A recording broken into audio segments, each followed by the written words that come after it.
adalah menjadi keyakinan atau iktikad Parti Amanah Negara bahawa persoalan sifat amanah adalah antara kunci paksi dalam pembinaan semula negara bangsa. Persoalan amanah menjadi teras kepada kepimpinan yang diiktiraf Al-Quran di samping Al-Quwah ataupun keupayaan kompetensi melaksanakan sesuatu tugasan.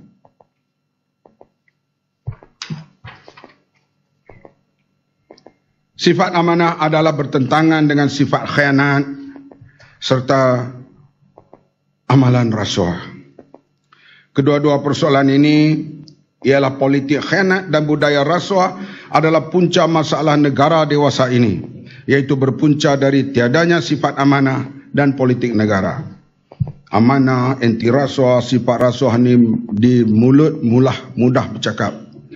Tapi bila sampai ke peringkat pelaksananya, kita menghadapi cabaran yang begitu hebat. Nabi kita dikenal dengan Al-Amin. Sejak sebelum baginda dilantik sebagai Nabi dan Rasul. Sifat inilah yang perlu ditanam dan dibina kembali dalam kalangan rakyat. Khususnya di kalangan pemimpin. Supaya negara dan rakyat dapat dibangunkan dan dimajukan. Inilah mesej dan misi Parti Amanah Negara. Demi selamatkan Melayu dan Islam, sifat amanah perlu ditegakkan kembali. Sambil itu, golongan yang khianat dan rasuah perlu ditolak oleh rakyat jelata. Kita menyaksikan Islam adalah agama rahmah yang dipaksikan kasih sayang dan persaudaraan, sama ada di antara penganut ataupun lebih luas lagi antara warga negara. Ukhuwah wataniyah, dan paling luasnya antara manusia sebagai ukhuwah insaniyah yang mengikat jiwa manusia untuk hidup lebih damai sejahtera, saling menghormati, maju dan adil untuk semua tanpa mengira agama, bangsa dan budaya. Mesej dan pemahaman Islam yang sebegini yang mementingkan sifat amanah serta quwwah dalam kepimpinan serta pandangan hidup bertunjangkan kasih sayang dan rahmah ditenggelamkan akibat tindakan golongan agamawan yang berkepentingan adalah komitmen dan misi Parti Amanah Negara untuk menjelaskan mesej dan pemahaman Islam supaya dengan itu kedudukan umat Islam akan kembali pulih di mata dunia. Kita kena kembali ajaran yang dibawa oleh Nabi Muhammad SAW. Kita anut pahaman itu dan agama itu, bukan agama lebay-lebay yang berselerak di seluruh dunia sekarang. Dalam membawa perjuangan ini, kita terpaksa bertarung dengan golongan agamawan yang sanggup menjual agama demi kepentingan jawatan. Ingat, perkara ini pernah berlaku kepada agama Kristian kira-kira 100 tahun dahulu, sehingga menyebabkan revolusi industri yang bangun itu menolak pahaman agama itu. Karena agamawan melindungi kapitalis dan perasuah-perasuah zar-zar di Eropah Timur. Dan ini pernah berlaku dan tidak pelik ia boleh berlaku di kalangan umat Islam kalau agamawan terus bersifat seperti ini.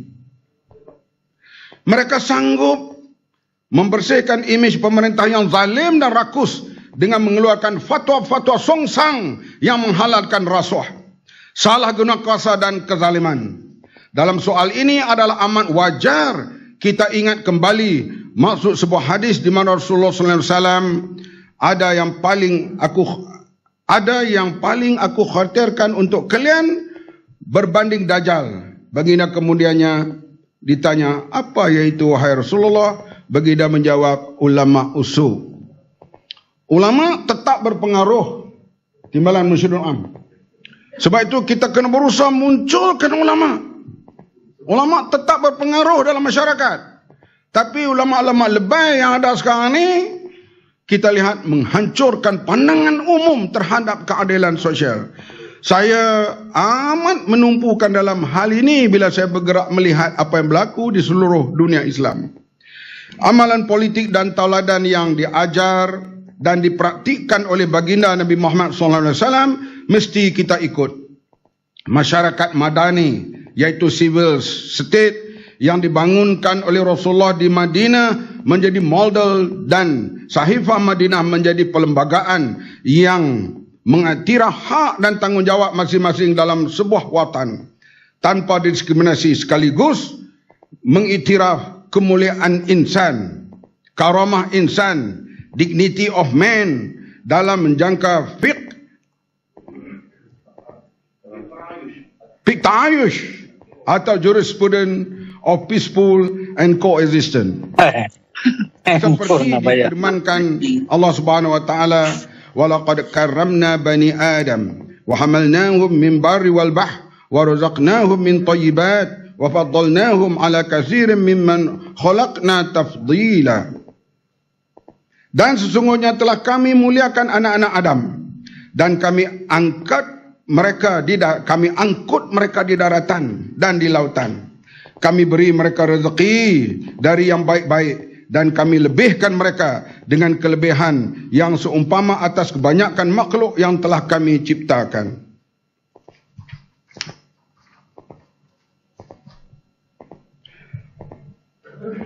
Saya tiap kali mesyuarat dan ucapan, saya selalu menyebut hal Chancellor Jerman yang baru bersara. Bagaimana seluruh kehidupannya membina masyarakat, membina kekuatan ekonomi Jerman. Beliau sendiri hidup begitu sederhana. Bayangkan seorang Chancellor sebuah kerajaan yang begitu kaya tanpa orang gaji. Bila kata kenapa dia selalu tak tukar pakaian, dia kata dia bukan orang yang fashion show. Dia hanyalah seorang pemimpin rakyat. Itu akhlak Islam yang dijelmakan oleh Chancellor Jerman. Tidak kurang berlaku kepada pemimpin-pemimpin negara orang Islam di dunia ini. Sambil itu pada hari ini, praktik keadilan sosial yang diajar oleh baginda Nabi Muhammad SAW tidak diamalkan oleh sebahagian besar mereka yang menggelarkan diri mereka sebagai Islamis. Ini betul-betul kita kena buat revolusi mental hal ini. Hal keadilan sosial ini. Dan di dunia Islam inilah yang orang Islam ketinggalan. Selalu bila dalam majalah Forbes atau Forbes kita boleh lihat kekayaan mereka di dunia ini kebanyakannya orang Islam. Tapi nak jaga negara masing-masing, kena swastakan keselamatan kepada Amerika, kepada Perancis, kepada Britain untuk menjaga keselamatan dan takhta-takhta mereka. Apabila menyebut dunia Islam, ia terkait kepada isu-isu peperangan, pelarian, rasuah dan ketidakstabilan. Dalam satu kajian dilakukan oleh Islamic Foundation yang diasaskan oleh Profesor Hussein Askari berkait City Index bagi tahun 2020, 40 negara teratas yang menepati ciri-ciri negara Islam yang sepenuhnya, negara Islam sepenuhnya adalah negara-negara bukan Islam. Ciri-ciri utama termasuk kemajuan ekonomi, ketinggian integriti, keluhuran undang-undang dan pentadbiran, hak asasi manusia dan hak berpolitik serta hubungan antara bangsa. Saban tahun, negara-negara bukan Islam seperti New Zealand, Norway, Sweden dan Denmark menduduki tempat teratas paling menepati ciri-ciri pentadbiran Islam. Manakala negara Islam pertama berada di kedudukan 43, negara Islam yang pertama duduk tempat 43. Bakinya berada di kedudukan terkebelakang sehingga masyhur dalam kalangan negara-negara Islam dengan pencabulan hak asasi manusia, korupsi dan kemiskinan tegar yang melata. Ketika kita melihat jutaan pelarian dan kemiskinan melanda negara umat Islam, kita juga dipaparkan dengan kekayaan-kekayaan melampau dalam kalangan pemimpin-pemimpin mereka. Hasil bumi yang kaya di tanah umat Islam hanya mengalir di kalangan kelompok kecil tertentu sahaja. Rakyat kebanyakannya berada dalam kesengsaraan. Ini berlaku di dunia Islam dan berlaku di negara yang institut pengajian Islamnya bercambah di negara itu. Hari ini apabila berlaku penindasan dan ketidakadilan, umat Islam dan bukan Islam akan mencari negara-negara bukan Islam untuk mendapat perlindungan dan keadilan. Australia, Jerman dan negara-negara barat membuka pintu kepada pencari-pencari suaka politik. Apabila berlaku pelanggaran hak asasi manusia, penghapusan kaum dan pelanggaran undang-undang, maka negara-negara inilah yang akan menjadi juara yang membelanya. Banyak pimpinan di sini yang terdidik dengan pejuang-pejuang Islam yang tidak boleh berada di negara mereka. Sama ada daripada negara Arab atau negara lain, mereka berada di UK, di Amerika, di antara mereka inilah melahirkan di antaranya pejuang-pejuang ataupun pemikir-pemikir Islam yang berada dalam parti amanah sekarang ini. Sedangkan di zaman keemasan Islam, negara-negara umat Islam menjadi tempat mengadu dan mendapat perlindungan. Antaranya pernah berlaku pada zaman kerajaan Mamluk di Mesir. Orang bukan Islam dari negara mereka pergi mendapat perlindungan di negara Islam kerana meyakini mereka akan memperolehi keadilan di bawah pemerintahan Islam. Tetapi hal ini berlaku sebaliknya pada hari ini. Kalau orang Islam atau orang pergi cari perlindungan di Jerman, mereka akan dapat sekurang-kurangnya 3 perkara, iaitu roti, kapadia, aur makan. Roti iaitu makanan, kapadia pakaian, makan tempat tinggal. Itu bahasa Hindustan. Iqbal selalu mengulangi roti, kapadia, aur makan. Kalau film Hindustan dilakonkan oleh Zinat Aman. Begitu juga hal rasuah, ia dipandang enteng oleh negara-negara Islam dan kelompok Islamis berbanding mereka yang berideologi bukan Islam. Kenapa jadi begini? Kita tak faham. Kampus-kampus kita yang diterajui golongan kiri bergolak dengan isu kemanusiaan, kemiskinan tahun 60-an, 70-an, 80-an. Bila Islamis mengambil alih, tidak terdengar lagi isu rakyat daripada kampus-kampus. Renungkanlah kenapa jadi begini. Bahkan ada suara-suara yang mahukan rasuah ditakrif semula. Sebab itulah dunia Islam yang kaya raya dengan hasil bumi dan kedudukan yang strategik, tetapi umatnya berada dalam kemiskinan tanpa pembelaan. Pemimpin-pemimpin berusaha memperkayakan diri mereka dan membiarkan rakyat dalam kesusahan tanpa pembelaan. Dua penyakit besar yang sedang ditular di kalangan segelintir pemimpin tertinggi Islam ialah curang khianat dan kekuasaan, kerakusan, ketamakan tidak akan mampu dibenterah rasuah dan kleptokrasi seandainya dua penyakit kronik ini gagal dirawati dan dibendungi. Serba tak cukup. Tak cukup sampai bila pun. Alhaqumut takatsur hatta zurtumul maqabir. Orang yang gila harta ni sampai nak masuk kubur pun dia akan tetap mencarinya. Jika begini keadaan dalam kalangan elit dan terpelajar yang kita harapkan untuk perjuangkan hak dan membangunkan negara, maka apa jadi dengan nasib rakyat dan negara seluruhnya? Sedangkan dunia Islam sebenarnya tidak begitu. Ia masyhur bukan sekadar kekayaan hasil bumi, tetapi gerakan intelektual yang memberi kesan perubahan kepada dunia timur dan dunia barat. Sampailah ke hari ini. Hanya kita nikmatinya dalam sejarah. Supaya insyaAllah ia akan kembali insyaAllah dengan usaha-usaha kita. Masalah keadilan sosial tidak dibela kerana tiadanya sifat amanah di kalangan pemimpin. Ketiadaan sifat amanah dan budaya politik umat tidak terhad hanya kepada umat Islam Malaysia.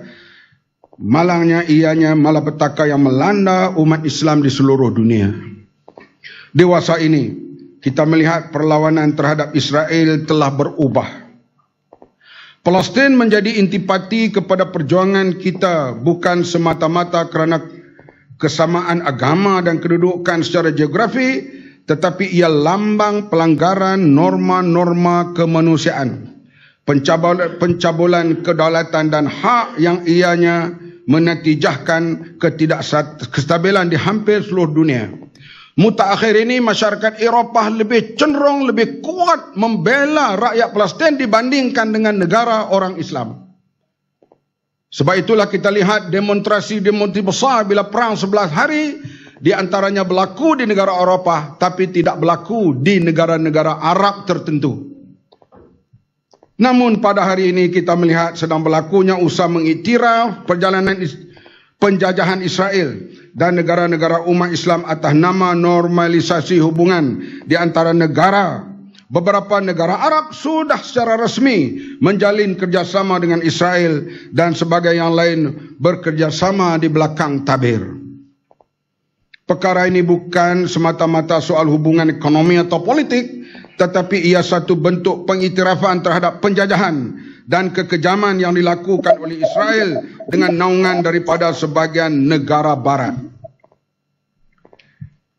Kebimbangan kita, usaha tersebut tidak terhenti di situ saja.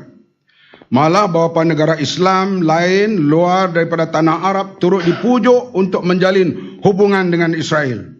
Ia suatu yang malang apabila dunia Islam yang luas berada di kedudukan yang strategik dan kaya dengan hasil bumi, tetapi menjadi pengemis kepada negara haram Israel atas nama ekonomi. Ia bukan sekadar satu pengkhianatan kepada sesama saudara di Palestin, tetapi ia akan menetaskan gerakan penentangan yang lebih licik, ganas dan dendam yang akibat buruknya akan dialami oleh dunia seluruhnya. Apa maknanya ekonomi peribadi kuat, tetapi dunia berada dalam keadaan tidak stabil? Kita tidak mahu ianya berlaku khususnya di rantau ini, Malaysia dan Indonesia. Walaupun jauh daripada Asia Barat, tetapi berperanan besar untuk menunjukkan tauladan kepada dunia keseluruhannya.